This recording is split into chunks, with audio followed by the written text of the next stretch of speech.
Naghain si House Speaker Faustino Bojoy III ng panukalang magpapatibay sa integridad ng party list system sa pamamagitan ng pagbabawal sa mga political dynasty, mga kontratista ng pamahalaan at ilang dating opisyal na makalahok bilang mga nominado ng party list.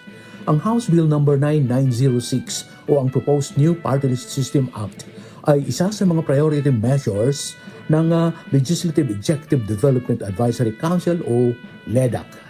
Sinabi ni Speaker D na nilikha ang party list system upang bigyan ng boses ang mga sektor na kulang sa representasyon at hindi upang palawakin ang kapangyarihan ng iilang pamilya o tradisyonal na politiko. Sa ilalim ng panukala, hindi maaaring maging nominado o party list representative ang mga taong may kaugnayan hanggang ikalawang antas ng pagkakakamag-anak sa mga nakaupong senador o miyembro ng Kamara. Ipagbabawal din ang pagiging nominado ng mga nanunungkulang opisyal, mga nakakuha ng government contracts, franchises, concessions o public-private partnership agreements sa loob ng 5 taon bago ang halalan.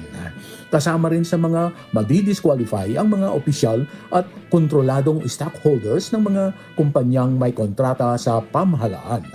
Ang mga dating opisyal at kandidato naman ay kailangang sumasailalim sa isang election cycle cooling off period bago sila maaaring maging party list nominee. Pinalalakas din ng panukala ang transparency sa pamamagitan ng pag-obliga sa mga party list organization na magpanatili ng maayos na financial records, maghain ng taunang financial reports at isiwalat ang malalaking donasyon.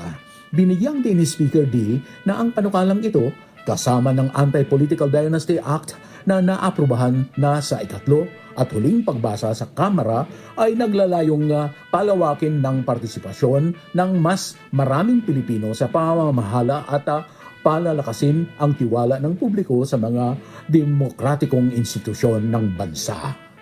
Mula sa Kamara de Representantes, Terence Mordeno Grana nagbabalita para sa Armed Forces Radio, Boses ng Kawal Pilipino.